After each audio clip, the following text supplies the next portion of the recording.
जी क्या होनी चाहिए? ठीक है? जीएस की स्ट्रैटेजी क्या होनी चाहिए? यूट्यूब पर सबसे ज़्यादा सर्च किया जाने वाला शब्द ये कि सर यहाँ पर मार्क्स कैसे बढ़ाएँ?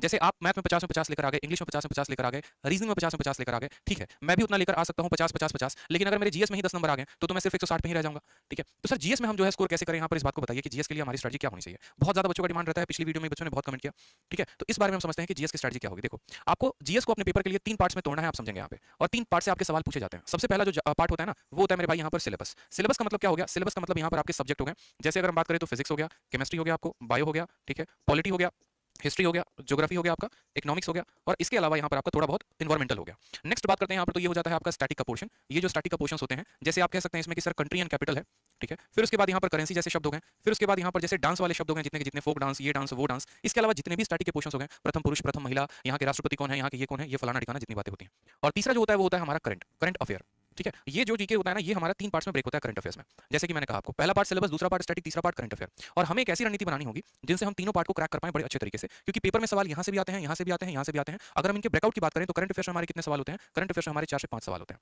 ठीक है। स्टैटिक से हमारे कितने सवाल होते हैं? तो 4 से 5 सवाल होते हैं। अगर हम इनका वेटेज 10 सवालों का मान ले तो पूरी की पूरी सिलेबस से हमारा 15 सवाल आता है। और हमें जो है एक ऐसी रणनीति बनानी पड़ेगी। देखो भाई, जिन्होंने वीडियो को अभी तक लाइक नहीं किया है वो लाइक कर दें, और जिन्होंने वीडियो को शेयर नहीं किया वो शेयर कर दें। अगर मैं इतनी वैल्यूएबल बात आप लोगों से शेयर कर रहा हूँ, आप लोगों के स्कोर को बढ़ाने के लिए, तो ये आप लोगों का भी फर्ज बनता है कि आप भी इस वीडियो को ज़्यादा से ज़्यादा लोगों तक शेयर करो, ठीक है। अगर मैंने यहाँ पर जो है एक ज़हद उठाई है कि आप लोगों के स्कोर को बढ़ाऊँ मैं, आप लोगों की सहायता करूँ मैं, आप लोगों को जो है स्ट्रैटेजी ढंग की बताऊँ, तो उसी तरीके से आप लोगों का भी फर्ज बनता है कि आप वीडियो को ज़्यादा से ज़्यादा लोगों तक पहुँचाओ, ठीक है। तो ज़्यादा से ज़्यादा लोगों तक शेयर करो आप। तो ये हमारा एक सिलेबस हो गया, और दूसरा हो गया हमारा ये स्टैटिक का पोर्शन, और तीसरा हो गया हमारा करंट अफेयर का पोर्शन, ठीक है। ये सभी पॉइंट्स पर अगर जो स्टूडेंट काम कर लेगा, उसका जीएस में जो स्ट्रैटेजी है, जीएस में जो स्कोर है, वो हमारा 35 प्लस आना शुरू हो जाएगा। और 30 और 35 प्लस एक बहुत ही बढ़िया स्कोर माना जाता है आपके जीएस में। अगर इतना आप स्कोर करते हैं तो आपका बहुत अच्छा रिजल्ट आएगा। लेकिन इस बढ़िया रिजल्ट के लिए हमें क्या करना पड़ेगा? किस तरीके की प्लानिंग करनी पड़ेगी? किस तरीके की जो है हमें ब्रेकआउट रखना पड़ेगा? तो जैसा कि मैंने आपको सबसे पहले बताया, तो यहाँ पर समझते हैं, सबसे पहले यहाँ से शुरुआत करते हैं, ठीक है। सबसे पहला पॉइंट आप पकड़िए यहाँ पे सब्जेक्ट में। इस सब्जेक्ट में अगर आपको देखना है ना, तो आप देखना यहाँ फिजिक्स से ज्यादा क्वेश्चन नहीं आते, बायोलॉजी केमिस्ट्री से ज्यादा नहीं आते, सबसे ज्यादा बायो से आते हैं, फिर पॉलिटी से, हिस्ट्री से और ज्योग्राफी से। ये आपके जो है ना, ये 4 सब्जेक्ट जो है ये बहुत इंपॉर्टेंट है इन 7 सब्जेक्ट्स में। इसको जो है आप प्रॉपर तरीके से अगर रिवाइज कर लेते हैं, प्रॉपर तरीके से आप एक पॉइंट पढ़ लेते हैं, तो आपको परेशानी नहीं होगी। फिर बच्चा बोलेगा कि सर इसको पढ़े तो कहाँ से पढ़े, ठीक है। क्या कोई किताब को रेफर करें, क्या कोई यूट्यूब चैनल को रेफर करें, कैसे पढ़ें? तो देखो, हमारे चैनल पर ऑलरेडी क्लासेस चल रही है, आप उससे रेफरेंस ले सकते हैं। इसके अलावा जो है अगर आप किसी बुक से पढ़ना चाहते हैं तो आप किसी बुक से पढ़ सकते हैं, लेकिन बुक में जो सबसे बेस्ट होगा मेरे हिसाब से वो रहेगा लूसेंट। अगर आप लूसेंट पढ़ते हैं, ठीक है, या हिंदी वाले स्टूडेंट अगर आप घटना चक्र पढ़ते हैं, तो आप वहां से भी सवालों को बढ़िया तरीके से कंसेप्ट को समझ सकते हैं। कभी भी जीएस को पढ़ने की जो स्ट्रैटेजी होती है वो इस तरीके से होती है कि पहले आप सब्जेक्टिव को पढ़िए और फिर उसके बाद आप उसके ऑब्जेक्टिव को लगाइए। जैसे मानिए कि सबसे पहले आपने दिल्ली सल्तनत पढ़ा, तो आप दिल्ली सल्तनत को पढ़ लीजिए और उसके बाद दिल्ली सल्तनत पर आधारित जितने भी प्रश्न आपके लूसेंट के ऑब्जेक्टिव में है, पहले आप उसको लगाइए। इससे क्या होगा कि आपका जो लेवल है वो इंक्रीज होगा, आपको जो चीजें हैं क्रम अनुसार याद होती चली जाएंगी, और आपका फिक्स रहेगा कि हाँ यार, जब मेरे सामने 4 ऑप्शन आते हैं तो उसमें मुझे सही ऑप्शन किस तरीके से टिक करना है। तो इन बातों पर सबसे ज्यादा फोकस करिए। नेक्स्ट बात आता है स्टैटिक में। स्टैटिक के लिए देखो अलग अलग तरीके से काम किया जा सकता है। स्टैटिक में कोई बच्चा बोलता है कि सर हमको ट्रिक से याद होता है, जैसे मानो कि पहाड़ हो गए, पर्वत हो गए, आपके दर्रे हो गए, ठीक है। इनको कोई बच्चा कहता है कि सर हमको ट्रिक से याद करना है, जैसे जितने ताल वाले हो गए, जिस शब्द के आगे ताल लगा होता है वो कहां पर होते हैं? सारे के सारे उत्तराखंड में हो गए, भीमताल, ठीक है, नैनीताल, इस तरीके से करके। तो ये सारे के सारे मेरे भाई कहां पर हो गए? उत्तराखंड में। तो आपने जैसे ट्रिक से याद कर लिया। नहीं तो आप ऐसा कर सकते हो कि आप ट्रिक से यूट्यूब चैनल में आपको एक बता रहा हूं, वहां से भी आप फॉलो कर सकते हो, क्रेजी जीके ट्रिक्स करके।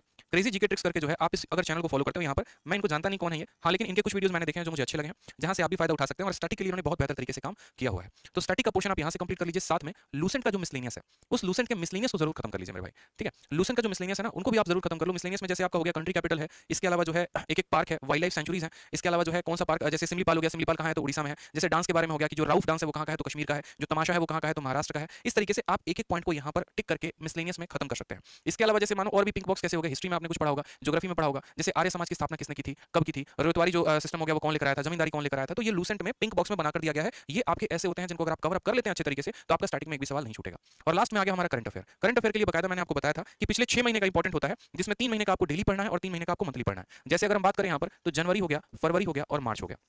इसका आप डेली का वीडियो देखो, ठीक है, जहां से भी आपको मिले एक एक दिन का घटना आपको याद रखना है। और उसके अलावा जो पीछे के महीने हो गए, पीछे के महीने कौन हो गए? जैसे अक्टूबर हो गया, नवंबर हो गया, दिसंबर हो गया, इनका आप मंथली पढ़ा करो। इनके अलावा जो आपको और पढ़कर जाना है, जैसे क्रैप होता है, ठीक है, या फिर पीआईएन होता है। पीआईएन का मतलब क्या होता है? Person in news. जो पर्सन जो है वो सबसे ज्यादा न्यूज में हो, ठीक है, जिसकी चर्चा सबसे ज्यादा हुई हो, उससे संबंधित सारी की सारी बातें, चुनाव हुआ है तो उससे संबंधित बातें, और भी 4-5 बातें जितनी भी होती हैं, इन सभी पोर्शंस पे आप अच्छे तरीके से काम करेंगे। इनके ऑब्जेक्टिव को अगर आप अच्छे तरीके से लगाते हैं तो आप लोगों का काफी ज्यादा फायदा होगा। इस बात को ध्यान रखिए, ठीक है। तो एक प्रॉपर हमारी स्ट्रेटजी होनी चाहिए आने वाले हमारे सीजीएल को और सीएचएसएल को क्लियर करने के लिए, क्योंकि मेरे भाई मौका एक ही है।